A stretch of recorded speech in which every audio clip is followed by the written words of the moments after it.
हम लोग पढ़ रहे थे स्ट्रेट लाइन का स्टैंडर्ड फॉर्म, 2 फॉर्म ऑलरेडी पढ़ चुके हैं, तीसरा और चौथा फॉर्म आज पढ़ेंगे, लेकिन पहले उन दोनों फॉर्म को रिवाइज कर लेंगे ताकि आगे समझने में कोई दिक्कत ना हो। बाकी 2 फॉर्म बचेगा वो हम लोग बाद में देखेंगे, टोटल क्योंकि 6 फॉर्म है ना। तो आइए, पहला हम लोग फॉर्म क्या पढ़ रहे थे कि अगर कोई एक स्ट्रेट लाइन है, इसका स्लोप जो है ना m है, और ये किसी स्पेशल पॉइंट x1, y1 से गुजर रहा है। मान लेते हैं कि ये स्ट्रेट लाइन किसी पॉइंट p x, y के मोशन से बना है, तब इस स्ट्रेट लाइन का इक्वेशन क्या था, y माइनस y1 बराबर m into x minus x1। इसको हम लोग पॉइंट स्लोप फॉर्म के नाम से जानते हैं। दूसरा हम लोग पढ़े थे 2 पॉइंट फॉर्म। एक पॉइंट दिया हुआ है a x1, y1, और दूसरा पॉइंट दिया हुआ है b x2, y2। इन दोनों पॉइंट से गुजरने वाला जो स्ट्रेट लाइन है ना, उसका इक्वेशन कैसे लिखे थे हम लोग, तो हम लोग मान लेते थे कि ये किसी पॉइंट p x, y के मोशन से ये स्ट्रेट लाइन बना है, तब इस स्ट्रेट लाइन का इक्वेशन था y माइनस y1 बराबर m नहीं y2 minus y1 by x2 minus x1 into x minus x1। ये हम लोग पढ़े थे, ये 2 पॉइंट फॉर्म। उसके बाद हम लोग आज जो पढ़ेंगे उसका नाम है स्लोप इंटरसेप्ट फॉर्म। तो आप हेडिंग लिखिए जल्दी से, स्लोप इंटरसेप्ट फॉर्म। मैं तब तक इसको मिटा देता हूँ, है ना। आइए, बहुत ही सिंपल भी है।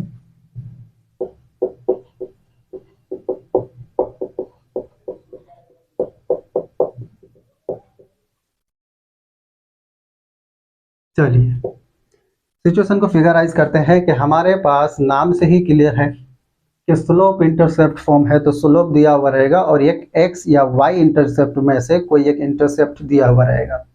तब हमें उस स्ट्रेट लाइन का इक्वेशन लिखना होगा, और वो बहुत ही सिंपल है। कैसे करेंगे, तो देखिए, फिगर बनाइए पहले। ये है आपके पास x एक्सिस, ये है आपका y एक्सिस, ये कोई स्ट्रेट लाइन है जिसका स्लोप है m।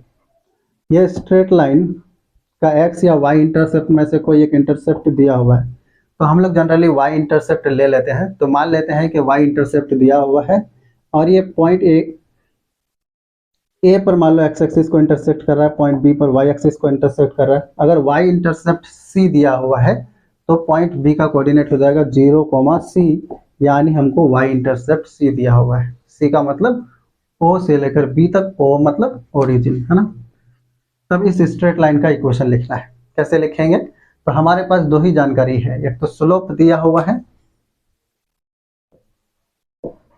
ठीक है, और एक पॉइंट बी हम लोग को दिया हुआ है। तब इस स्ट्रेट लाइन का इक्वेशन हम लोग आराम से लिख सकते हैं पॉइंट स्लोप फॉर्म का यूज करके। कैसे, क्योंकि हम लोग को पॉइंट स्लोप फॉर्म में क्या था कि अगर हमारे पास कोई एक पॉइंट है x1, y1 और इस स्ट्रेट लाइन का स्लोप m है, तो इस स्ट्रेट लाइन का इक्वेशन y माइनस y1 बराबर m into x minus x1 हम लोग जानते हैं। इसी बात का फायदा उठाएंगे। तो आइए, क्वेश्चन के फॉर्म में पहले पूरे सिचुएशन को लिख लेते हैं ताकि सोचने में बनेगा। तो आइए क्वेश्चन के फॉर्म में लिखिए। पहला क्वेश्चन लिखिए, find the equation of a straight line having slope m which cuts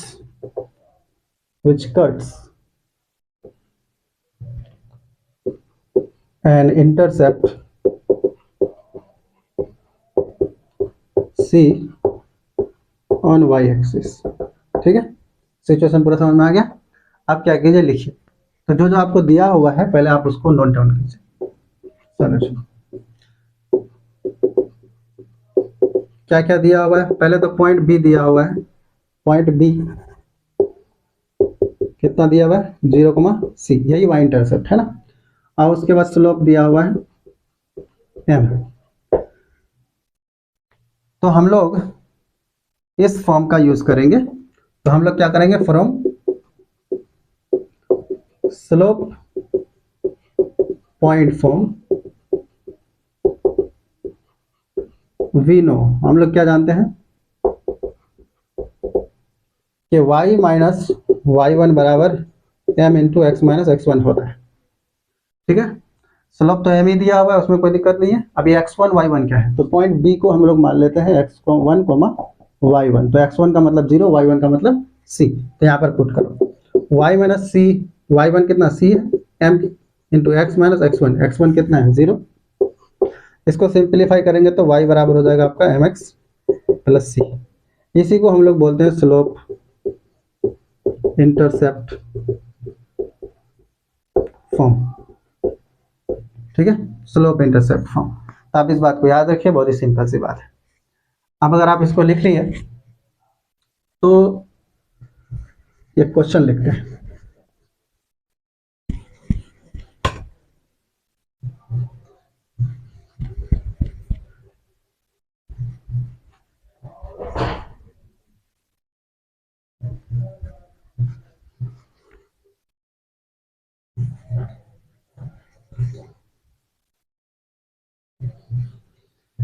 question क्या है कि हम लोग को एक स्ट्रेट लाइन का स्लोप और एक इंटरसेप्ट दिया हुआ है।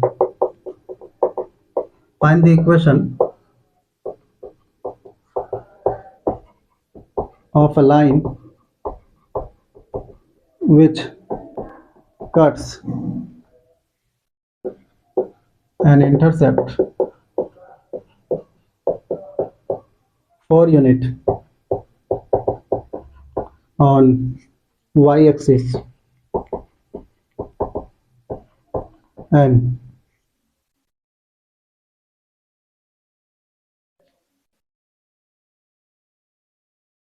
is inclined at an angle of 60 degree with the positive direction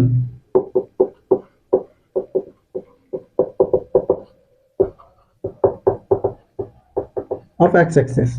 ठीक है, सिचुएशन समझ में आ गया कि नहीं? बहुत ही सिंपल है। देखो फिगराइज करते हैं। पहले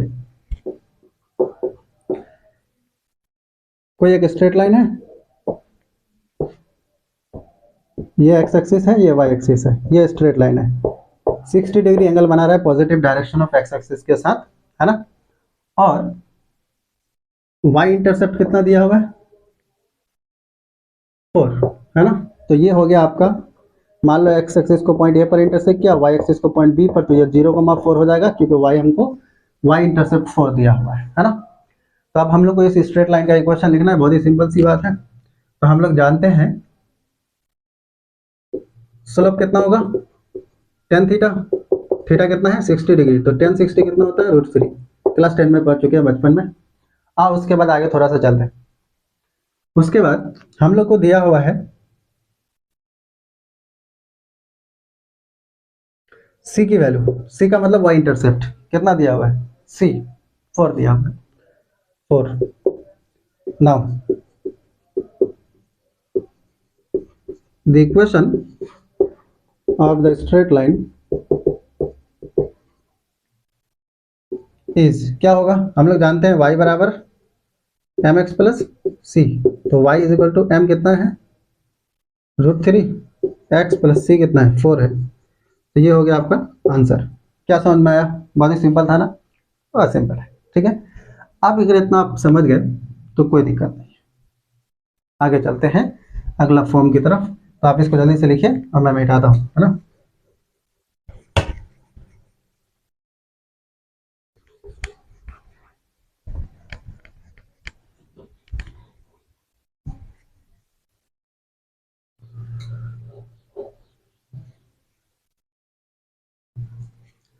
अगला हमारे पास जो फॉर्म है उसका नाम है इंटरसेप्ट फॉर्म। इंटरसेप्ट फॉर्म नाम से ही क्लियर है कि एक्स इंटरसेप्ट और वाई इंटरसेप्ट दोनों हम लोग को पता रहेगा और उस स्ट्रेट लाइन का इक्वेशन हमें लिखना होगा। कैसे लिखेंगे? बहुत ही सिंपल है, ये ध्यान दीजिए। तो पहले आप हेडिंग लिख लीजिए इंटरसेप्ट फॉर्म। क्या सिचुएशन क्या है, फिगराइज करते हैं। हमारे पास है ये एक्स एक्सिस और ये वाई एक्सिस, ठीक है। कोई एक स्ट्रेट लाइन है जो एक्स एक्सिस को पॉइंट ए पर इंटरसेक्ट कर रहा है और वाई एक्सिस को पॉइंट बी पर इंटरसेक्ट कर रहा है।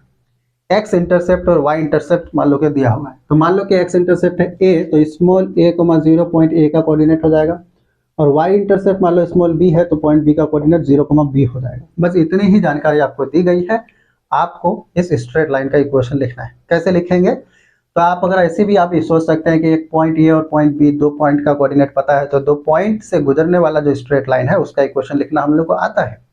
तो इसीलिए हम लोग क्या करेंगे, उसी बात का फायदा उठाएंगे, 2 पॉइंट फॉर्म का एप्लीकेशन करेंगे। बेसिकली बहुत ही सिंपल है, कुछ नहीं है, आप ध्यान से देखिए।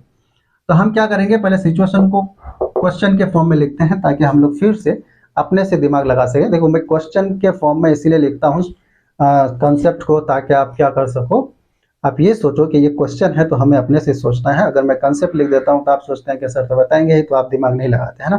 तो इसलिए कॉन्सेप्ट को क्वेश्चन के फॉर्म में लिखना एक अच्छी बात होती है। तो आप इस बात को देखिए, क्वेश्चन लिखिए तो बोले फाइंड द इक्वेशन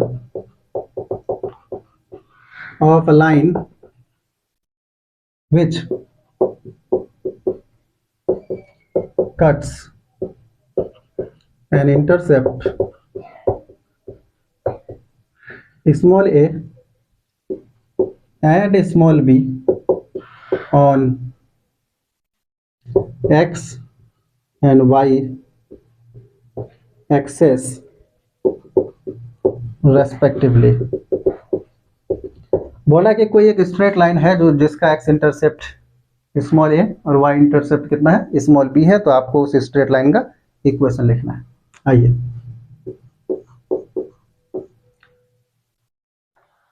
हम लोग अभी एक चीज जानते हैं कि ये कोई स्ट्रेट लाइन है, ये पॉइंट ए x1 y1 से गुजर रहा है और दूसरा पॉइंट बी x2 y2 से गुजर रहा है। तब इस स्ट्रेट लाइन का equation y minus y one बराबर y2 minus y one by x2 minus x1 into x minus x1 होता है ना। ये याद करो। तो आप इसको थोड़ी देर के लिए x1 y1 मान लो, इसको x2 y2 मान लो। ठीक है, मान लिए। आप क्या करो, आप इसमें वैल्यू बैठो तो आपको क्या मिल जाएगा, इक्वेशन मिल जाएगा। तो गिवन आपको क्या दिया हुआ है, पहली बात तो गिवन दैट पॉइंट ए आपको दिया हुआ है a, 0 एंड पॉइंट बी आपको दिया हुआ है 0, बी। ठीक है, तो फ्रॉम 2 पॉइंट फॉर्म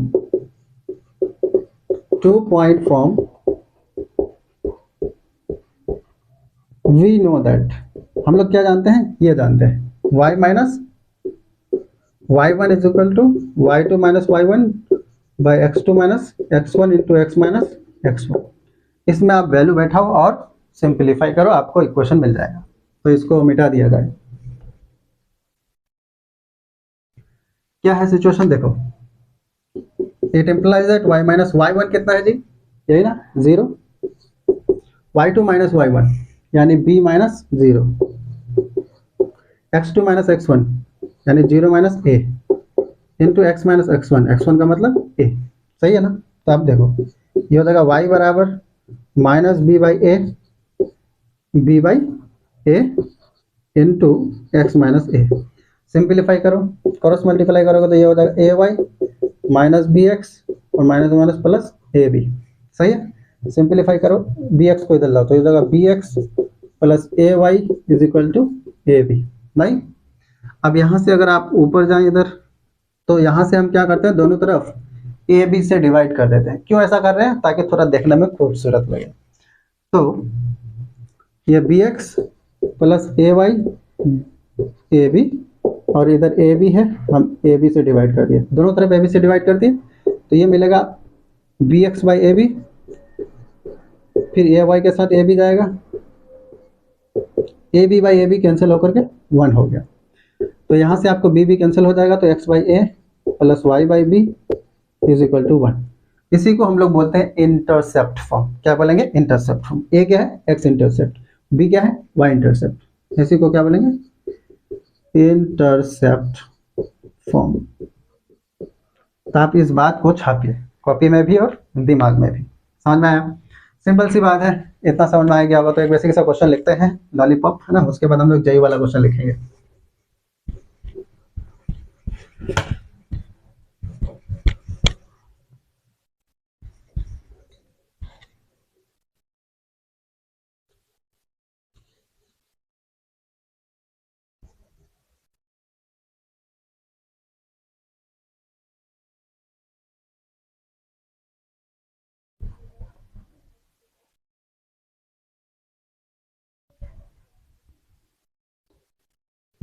चलिए एक लॉलीपॉप क्वेश्चन लिखते हैं ना। अच्छा,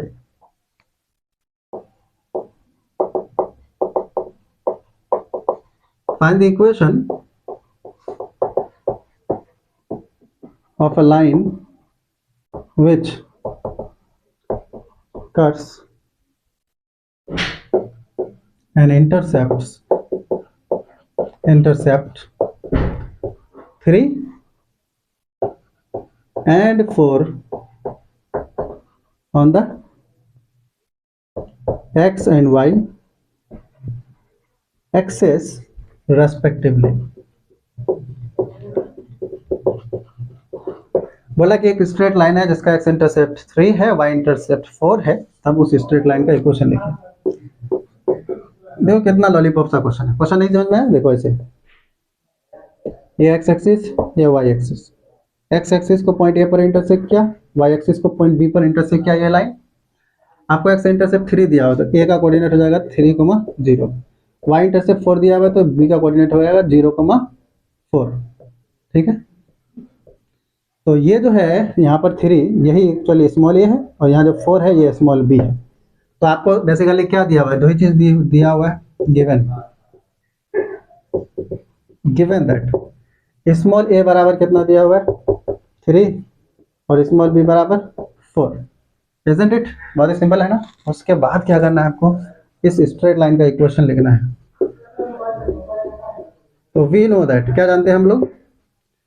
x by A plus y by B equal to 1। तो वैल्यू पुट करो।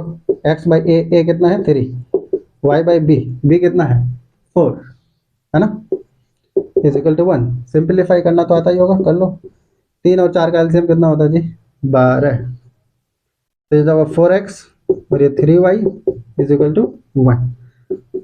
12 को उधर भेजो तो ये 4x प्लस 3y बराबर 12। 4x प्लस 3y माइनस 12 बराबर 0। So this is the answer of this question. क्या समझ में आ गया? बहुत ही सिंपल है। अगर आप स्टैंडर्ड फॉर्म समझ चुके हैं, सॉरी इंटरसेप्ट फॉर्म समझ गए, तो ये समझने में कोई दिक्कत नहीं है।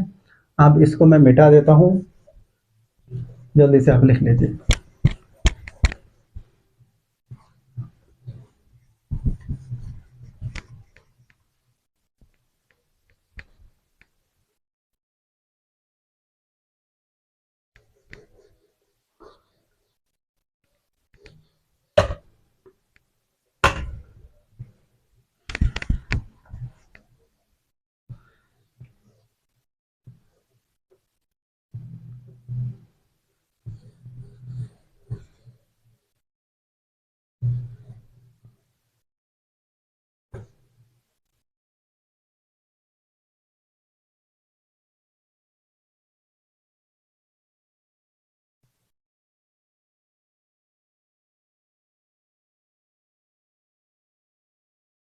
चलिए, ये थे ये कुछ बेसिक क्वेश्चंस जो ऑलरेडी हम लोग समझ रहे हैं। अभी हम अब खूबसूरत वाला क्वेश्चन लिखेंगे। तो हम लोग देखते हैं जेई में क्या क्या क्वेश्चन पूछे जा चुके हैं इन दोनों कॉन्सेप्ट से। पहले उन क्वेश्चंस को लिखते हैं, उसके बाद आगे बढ़ेंगे ना। तो एक बेसिक सा क्वेश्चन पहले लिखते हैं और उसके बाद दिमाग लगाते हैं ना। पहला एक क्वेश्चन देखो,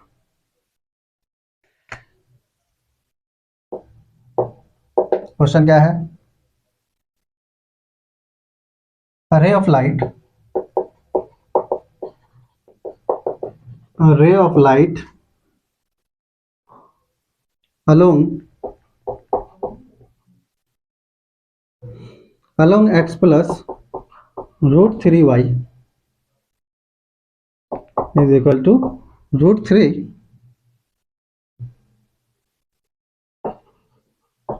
gets reflected, है ना,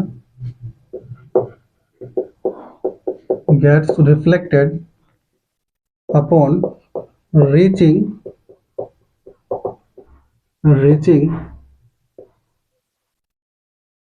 x axis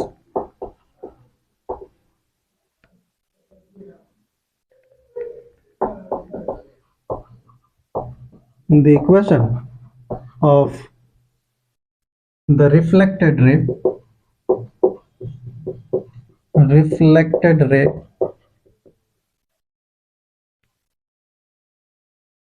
is option A, option A है y is equal to x plus root three, option B root three y is equal to x minus root three,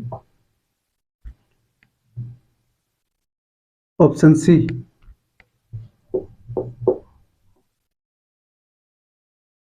y is equal to root three x minus root three, option D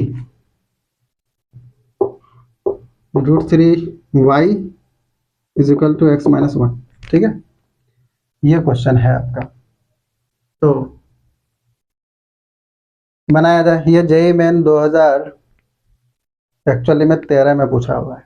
ठीक है, देखिए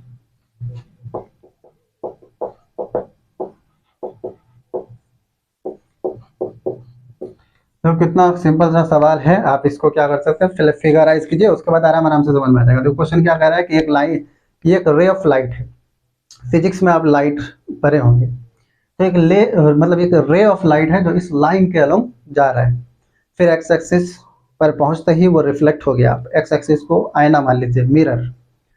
तो x axis पर जाकर के जब reflect करेगा तो रिफ्लेक्टेड रे बनेगा। तो रिफ्लेक्टेड रे का इक्वेशन आपसे पूछा जा रहा है। तो बहुत ही सिंपल है, देखो आइए ध्यान से देखिए। ये हमारे पास है y एक्सिस, ये है x एक्सिस। ठीक है, अब ये लाइन दिया हुआ है हम लोग को x plus root three, x plus root three y is equal to root three. इसका पहले ग्राफ खींचिए। तो ये x एक्सिस है, ये y एक्सिस है। क्या आपको ग्राफ खींचना आता है? बहुत ही सिंपल सी बात है। ग्राफ कैसे खींचते हैं? तो आप, ये ओरिजिन है, देखिए अगर मैं x जीरो रखता हूं तो y मिलेगा 1, है ना। जीरो रखते ही रूट थ्री उधर जाएगा, रूट थ्री डिवाइड होकर के 1 हो जाएगा, तो y मिलेगा आपको 1। तो इसका मतलब क्या है, x जीरो कहाँ होता है? y एक्सिस पर, है ना। तो जब x जीरो होगा तो y कितना मिलेगा? 1 मिलेगा। तो x जीरो हुआ तो y मिला 1, 0,1 कहाँ मिला? y एक्सिस पर एक पॉइंट। और अगर हम यहाँ टेबल बना लो ना, ऐसे नहीं समझ में आ रहा है तो ऐसे टेबल बना लो, है x y, आपने रखा x जीरो तो y मिला 1। ठीक है, अब अगर मान लो कि y जीरो रखेंगे तो x क्या मिलेगा? y जीरो रखते ही x कितना मिलेगा? Root three. y जीरो रखते ही x मिला रूट थ्री। तो देखो y जीरो कहाँ होता है? x एक्सिस पर। तो x एक्सिस पर ये पॉइंट होगा रूट थ्री कोमा जीरो। यहाँ पर मान लो पॉइंट है ये रूट थ्री कोमा जीरो। ठीक है, तो इसका मतलब ये लाइन ऐसे करके गुजरेगा। ठीक है, ये इंसिडेंट लाइट इसी लाइन के अलॉन्ग जा रहा है। तो इंसिडेंट लाइट ऐसे करके आया। अब एक्स एक्सिस एक मिरर की तरह है, जैसे किसी टॉर्च से आप किसी आईने पर क्या करेंगे, टॉर्च मारेंगे तो वो क्या होगा, जो टॉर्च से जो लाइट रे निकलेगा वो फिर उस आईने से रिफ्लेक्ट हो जाएगा। तो उसी तरह से यहाँ मान लो कोई टॉर्च है, ये आईना है, तो ऐसे करके लाइट आया। अब लाइट रे यहाँ पर आएगी तो आने के बाद ये क्या हो जाएगा, ऐसे करके रिफ्लेक्ट हो जाएगा। तो रिफ्लेक्टेड रे हो गया ये रिफ्लेक्टेड रे। इसको हम लोग बोलते हैं इंसिडेंट रे। ये क्या हो गया? Reflected ray. इसी रिफ्लेक्टेड रे का इक्वेशन लिखना है ना। तो आप ध्यान से देखिए, इस रिफ्लेक्टेड रे का इक्वेशन लिखने के लिए हमारे पास क्या फेवरेबल मतलब जानकारी है। तो आइए देखिए। तो पहली बात तो ये मान लेते हैं इस पॉइंट को ए, है ना, जहां पर ये एक्स एक्सिस को जाकर के टच किया। तो ये पॉइंट हमको पता है, ये पॉइंट का कोऑर्डिनेट पता है। क्या एक पॉइंट पता होने से किसी स्ट्रेट लाइन का इक्वेशन लिख सकते हैं? बिल्कुल नहीं लिख सकते हैं, क्योंकि एक पॉइंट से हजारों स्ट्रेट लाइन गुजर सकता है। तो ये पॉइंट पता है। अगर इस स्ट्रेट लाइन का यानी इस रिफ्लेक्टेड रे का स्लोप पता हो जाए तो इस रिफ्लेक्टेड रे का हम लोग आराम से इक्वेशन लिख सकते हैं। तो इस रिफ्लेक्टेड रे का इक्वेशन लिखने के लिए पहले इसका स्लोप पता करते हैं। अब ये स्लोप कैसे पता होगा रिफ्लेक्टेड रे का? तो हम लोग पहले स्लोप निकालते हैं। स्लोप निकाल लेंगे तो आराम से इस रिफ्लेक्टेड रे का इक्वेशन लिख सकते हैं। तो देखिए, रिफ्लेक्टेड रे का तो इक्वेशन हम लोग को निकालना है, तो उसका स्लोप कैसे डायरेक्ट पता करेंगे? तो पहले देखो, ये हम लोग इंसिडेंट लाइट का, इंसिडेंट रे का हम लोग को क्या दिया हुआ है? इक्वेशन दिया हुआ है। तो पहले इंसिडेंट रे का हम लोग जो है ना स्लोप निकाल लेते हैं। जब स्लोप पता चल जाएगा इंसिडेंट रे का तो ये वाला एंगल पता चल जाएगा, और जब ये टोटल एंगल पता चल जाएगा तो बाकी हम लोग ये वाला एंगल पता कर लेंगे और वहां से काम कर लेंगे, हम लोग स्लोप निकाल लेंगे। तो ये कैसे करेंगे? तो पहली बात तो इसको हम लोग चेंज करते हैं। इसको आप ना इक्वेशन 1 मान लो। फ्रॉम इक्वेशन 1 इसको हम लोग थोड़ा चेंज करते हैं। कैसे चेंज करते हैं? तो देखो,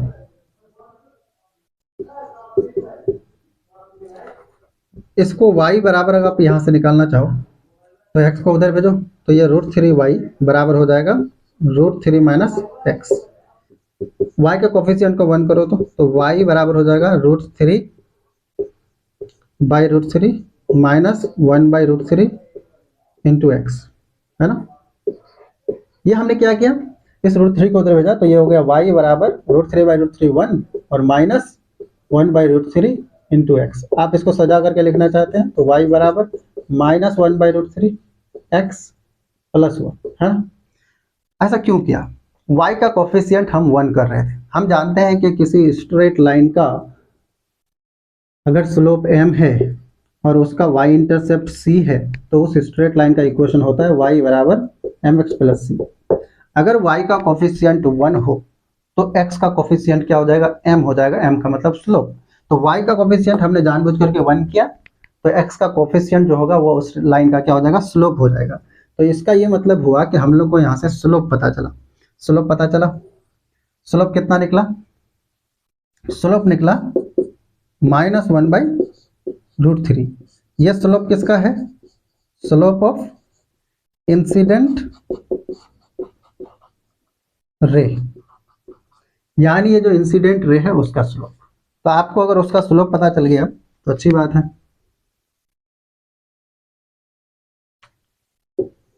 तो देखिए, अगर स्लोप हम लोग को -1 बाई √3 है, स्लोप -1 बाई √3 है तो स्लोप का मतलब होता है टेन थीटा। तो ये जगह टेन थीटा बराबर -1 बाई √3। अगर आप ट्रिगोनोमेट्री में अलाइड एंगल पढ़े होंगे, अलाइड एंगल, तो आपको पता होगा कि टेन थीटा बराबर -1 बाई √3 है तो थीटा कितना होगा? थीटा हो जाएगा 150 डिग्री, है ना। तो इसका मतलब ये जो एंगल है positive direction of x axis के साथ कितना एंगल बना रहा है? 150 डिग्री, है ना। तो ये एंगल पता चल गया, ये वाला है। तो ये एंगल पता चला 150 डिग्री, 150 डिग्री, ठीक है। अब आगे देखो, लेकिन हम लोग को तो ये एंगल चाहिए ही नहीं, हम लोग को चाहिए ये वाला एंगल, ताकि हम लोग इस लाइन का स्लोप निकाल सकें। कैसे निकलेगा वो? तो आप ध्यान से देखो, ये एंगल टोटल है 150 डिग्री, तो ये कितना होना चाहिए? 30 डिग्री। क्यों? क्योंकि किसी एक स्ट्रेट लाइन के एक तरफ जितना भी एंगल बनता है वो सारा एंगल का सम कितना होता है? 180 डिग्री। तो 150 प्लस 30 तब तो 180 होगा, तो इसका मतलब ये 30 होना चाहिए, है ना। अब आप क्लास 10th में आप पढ़े होंगे law of reflection of light physics में, है ना। तो law of reflection of light में हम लोग पढ़े थे कि अगर ये नॉर्मल है, ये पॉइंट ऑफ इंसिडेंस है, तो हम लोग जानते हैं कि जितना एंगल ऑफ रिफ्लेक्शन होता है उतना ही एंगल ऑफ इंसिडेंट होता है। मतलब क्या है? मान लो कि ये कोई सरफेस है, लाइट ऐसे आई और इंसिडेंट और उसके बाद ये रिफ्लेक्टेड लाइट, तो ये हुआ नॉर्मल। तो ये एंगल ऑफ इंसिडेंस और ये एंगल ऑफ रिफ्लेक्शन, ये दोनों क्या होता है? I बराबर R, है ना। Angle of reflection is equal to angle of incidence. ये फर्स्ट लॉ है रिफ्लेक्शन का, है ना। यहाँ फिजिक्स भी यूज हो रहा है। तो इसका मतलब ये 30 डिग्री हुआ, तो ये कितना होना चाहिए? 60 डिग्री। तब तक 60 प्लस 30 कितना होगा? 90 होगा, है ना। क्योंकि ये जो लाइन है ये नॉर्मल है, किस पर? एक्स एक्सिस पर। नॉर्मल का मतलब 90 डिग्री पर है। तो ये 60 हुआ, तो इसका मतलब ये भी 60 होगा, और ये 60 हुआ तो इसका मतलब ये कितना होना चाहिए? 30 होना चाहिए।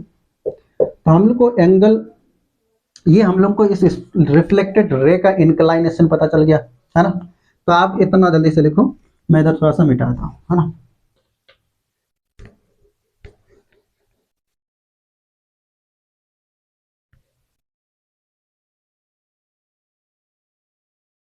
देखिए,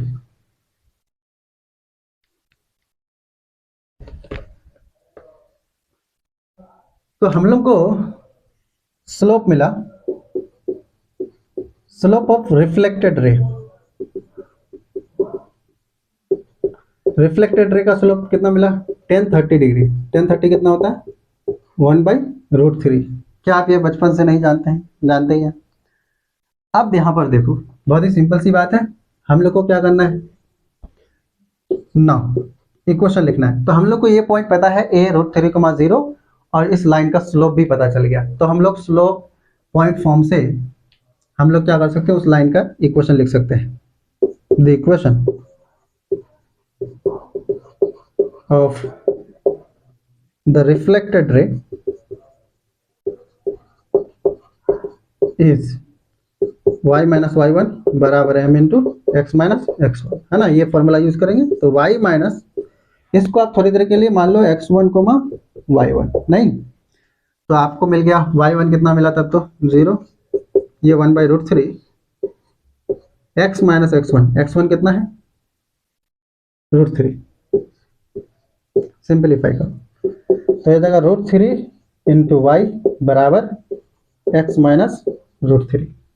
√3 into y is equal to x minus √3। ये ऑप्शन बी आपका √3 into y is equal to x minus √3, option B correct है। तो ये JEE मेन 2013 में पूछा था, कितना भगोड़ा क्वेश्चन है, बहुत ही आप समझ सकते हैं आसानी से। हाँ, तो इसको आप छाप लो जल्दी से, मैं थोड़ा सा मिटाता हूँ, वैसे भी आप छापने में तो बहुत आगे होंगे, है ना।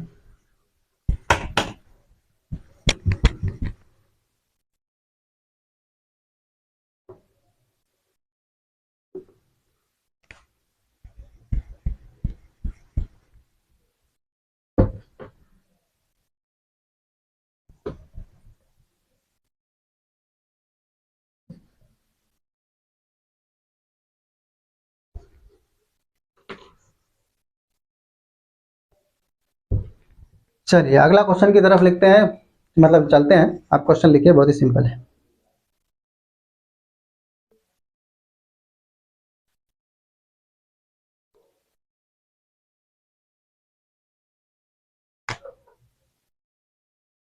देखिए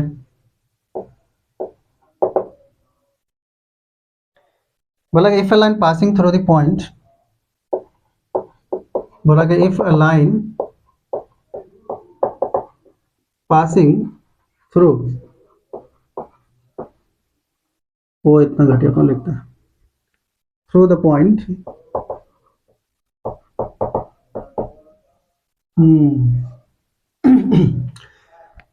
P दिया हुआ point -3,4, interesting, is such that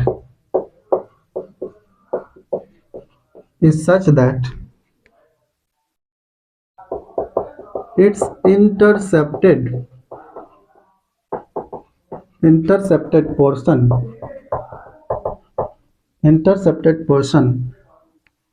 between the axis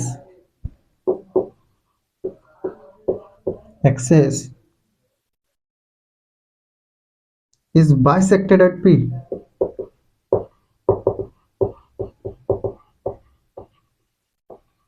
P, then its equation is, है ना, ऑप्शन दिया हुआ है आपको। Okay, option A x minus y plus 7 is equal to 0, option B 4x minus 3y plus 24 बराबर 0, option C 3x minus 4y plus 25 बराबर 0, option D 4x plus 3y is equal to 0। ठीक है, ये JEE main 2019 में पूछा है। ठीक है, तो ये क्वेश्चन बहुत ज़्यादा खूबसूरत नहीं कह सकते हैं, एवरेज क्वेश्चन है। देखिए क्वेश्चन क्या कह रहा है, बहुत ही सिंपल है। देखिए क्या कह रहा है कि ये एक स्ट्रेट लाइन है, दोनों एक्स एक्सिस और वाई एक्सिस को वो जो इंटरसेक्ट करेगा, तो मान लो एक्स एक्सिस को पॉइंट ए पर इंटरसेक्ट किया, वाई एक्सिस को पॉइंट बी पर इंटरसेक्ट किया, तो पॉइंट ए और बी को मिला देंगे तो जो लाइन सेगमेंट मिलेगा, उस लाइन सेगमेंट को intercepted portion between the axes बोलते हैं। और उसका जो मिड पॉइंट है वो है p -3,4। ठीक है। अब आपसे पूछा जा रहा है कि बताइए उस लाइन का इक्वेशन क्या होगा। इंटरेस्टिंग है ना। देखो ऐसे नहीं समझ में आ रहा ना, दैट इज कॉल्ड इमेजिनेशन। अगर आप इमेजिन कर पा रहे हैं चीजों चीजों को तो आप बहुत क्विकली सॉल्व कर सकते हैं। अगर इमेजिन नहीं कर पा रहे हैं तो फिगर से देखिए। देखिए ये है आपका एक्स एक्सिस, ये है आपका वाई एक्सिस। ठीक है, कोई दिक्कत नहीं है। ठहरा लग रहा है क्या? सही है, समझ जाओ है ना। ये एक्स एक्सिस वाई एक्सिस जहां पर इंटरसेक्ट करेगा उसको हम लोग ओरिजिन बोलते हैं। आपको ये एक स्ट्रेट लाइन है ऐसे करके गुजरा। ठीक है, ये स्ट्रेट लाइन, ये स्ट्रेट लाइन का जो intercepted portion between the axes है वो कहाँ है? वो ए पॉइंट, यहाँ एक्स एक्सिस को पॉइंट ए पर इंटरसेक्ट किया और ये लाइन वाई एक्सिस को पॉइंट बी पर इंटरसेक्ट किया। तो ये और बी को मिलाने से ये लाइन सेगमेंट बना। ये जो लाइन सेगमेंट है इसको बोलते हैं intercepted portion between the axes. और इसका मिड पॉइंट कितना है? -3,4 है ना। क्वेश्चन में बोला इसका मिड पॉइंट है -3,4। तो ये पॉइंट क्या है? P, और ये है आपको -3,4। ठीक है। अब आपको इस स्ट्रेट लाइन का इक्वेशन बताना है। ठीक है ना। तो अब लगाओ दिमाग। अगर हम पॉइंट ए और पॉइंट बी पता कर लें तो इस स्ट्रेट लाइन का इक्वेशन इंटरसेप्ट फॉर्म से आराम से निकाल सकते हैं। कैसे निकालेंगे? देखो, तो ये आपका पॉइंट ए के कोऑर्डिनेट को आप कुछ मान लेते हैं a,0। पॉइंट बी के कोऑर्डिनेट को मान लिया 0,b। अब तुम्हारे दिमाग में फिर से खुराफात आ रहा होगा कि सर यहाँ पर पॉइंट ए का y कोऑर्डिनेट क्यों 0 लिया। ये आपको मैं कितना बार बोल चुका हूँ कि ये the point lies on the x axis, क्योंकि ये एक्स एक्सिस पर है इसलिए y कोऑर्डिनेट 0 होगा। Similarly, the point B is on the y-axis, therefore the x coordinate of the point B will be 0, है ना। यहाँ तक कोई दिक्कत नहीं है। अब अगर हम लोग को स्मॉल a और स्मॉल b पता चल जाए तो हम लोग x by A plus y by B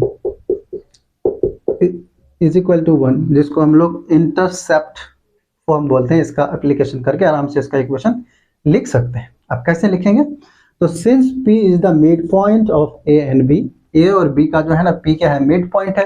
तो मिड पॉइंट फॉर्मूला याद करो। क्या था मिड पॉइंट फॉर्मूला? आपके पास एक कोई लाइन सेगमेंट है ए बी, ये पॉइंट ए है x1, y1, ये पॉइंट बी है x2, y2। ठीक है। कोई एक पॉइंट P इस लाइन सेगमेंट ए बी को मान लो के point P line segment A B को मान लो के 1:1 रेशियो में डिवाइड कर रहा है। इसका मतलब पॉइंट P ए और बी लाइन सेगमेंट का क्या है? ए बी लाइन सेगमेंट का मिड पॉइंट है। तो P अगर मिड पॉइंट हो गया तो पॉइंट P के कोऑर्डिनेट को x, y मान लेते हैं। तो x बराबर कितना हुआ था? x1 प्लस x2/2, और y कितना होता था? y1 plus y2/2। ये हम लोग कहाँ पर रहते हैं? ये पर रहते हैं हम लोग कोऑर्डिनेट सिस्टम में, जहाँ जब हम लोग सेक्शन फार्मूला पढ़ रहे थे, स्पेशली इंटरनल डिवीजन की बात कर रहा हूँ मैं ना। तो यहाँ से तो P is the mid point. P क्या है? मिड पॉइंट किसका? Mid point of A B, है ना। तो P अगर मिड पॉइंट है तो आप इस A के कोऑर्डिनेट को x1, y1 इमेजिन करो, पॉइंट B के कोऑर्डिनेट को x2, y2 इमेजिन करो, पॉइंट P के कोऑर्डिनेट को x, y इमेजिन करो। अब तो सही है, यहाँ पूरा सिचुएशन आ गया। तो आप x बराबर क्या जानते हो? x1 plus x2/2, and y बराबर क्या जानते हो? y1 प्लस y2/2, है ना। ये आप जानते हो। तो x कितना होगा? x बताओ कितना है? -3। x1 प्लस x2 यानी a प्लस 0/2, और ये y कितना है? 4। y1 प्लस y2, y1 का मतलब 0, y2 का मतलब b/2। यहाँ से आपको मिला, कम क्रॉस मल्टीप्लाई करो तो a बराबर मिलेगा -6, और b बराबर यहाँ कितना मिल जाएगा? 4 दूनी 8। तो a और b आपको मिल गया क्या? अगर आपको a और b मिल चुका है तो आप इक्वेशन लिख सकते हैं। कौन सा फॉर्म का यूज करेंगे? बहुत ही सिंपल है। तो we will apply intercept form, है ना, इंटरसेप्ट फॉर्म। तो नाउ so the equation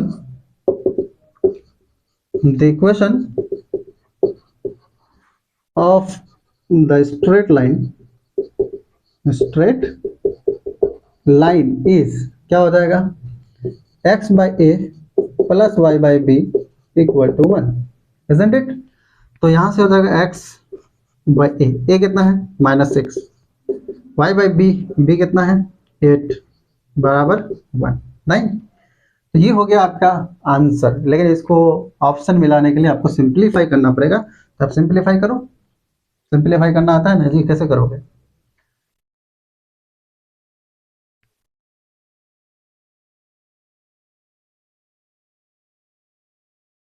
चलो मैं इधर मिटा देता हूँ।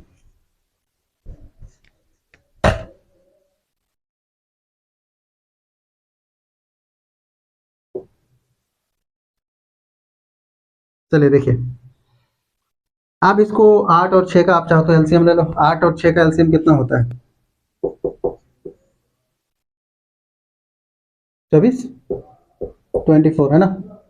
तो 6 से डिवाइड करो 24 को, 4 -4x हो जाएगा ऊपर,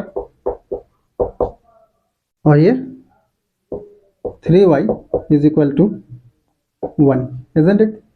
इसको सिंप्लीफाई करेंगे तो ये हो जाएगा -4x plus 3y is equal to 24, नहीं? तो आप इस सबको उधर ले जाओ, तो इधर क्या बचेगा 0, उधर हो जाएगा 4x माइनस 3y प्लस 24, यहाँ बेसिकली हो जाएगा आपका 4x माइनस 3y प्लस 24 बराबर 0। So this is the answer. क्या समझ में आया? सिंपल है ना, कितना आसान था। ये जेईई मेन कितना लॉलीपॉप क्वेश्चन पूछा हुआ था। तो ये आप लिख लीजिए अच्छा से, और मैं ये क्वेश्चन लिख लेता हूँ, है ना।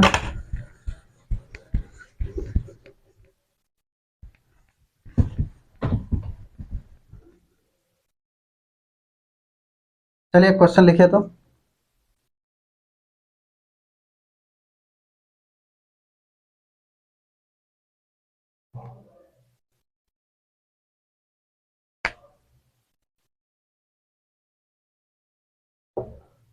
क्वेश्चन क्या है कि बोला कि if the line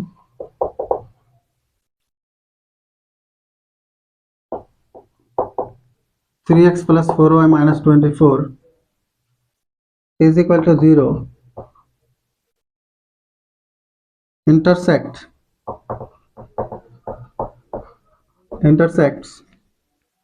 the x-axis at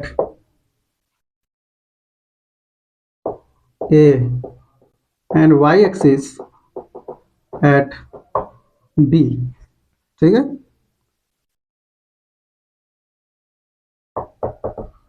Then in center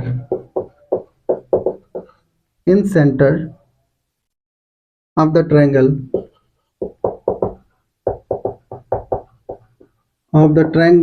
OAB,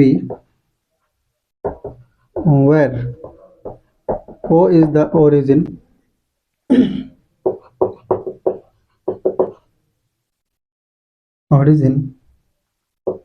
is option A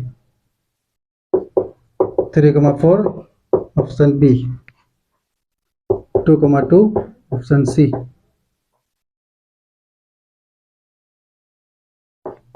4,4, option D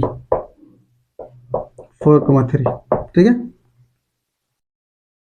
ये क्वेश्चन एक्चुअली में आपको अपने से बनाना है, ये क्वेश्चन मैं बना करके नहीं देने वाला हूँ।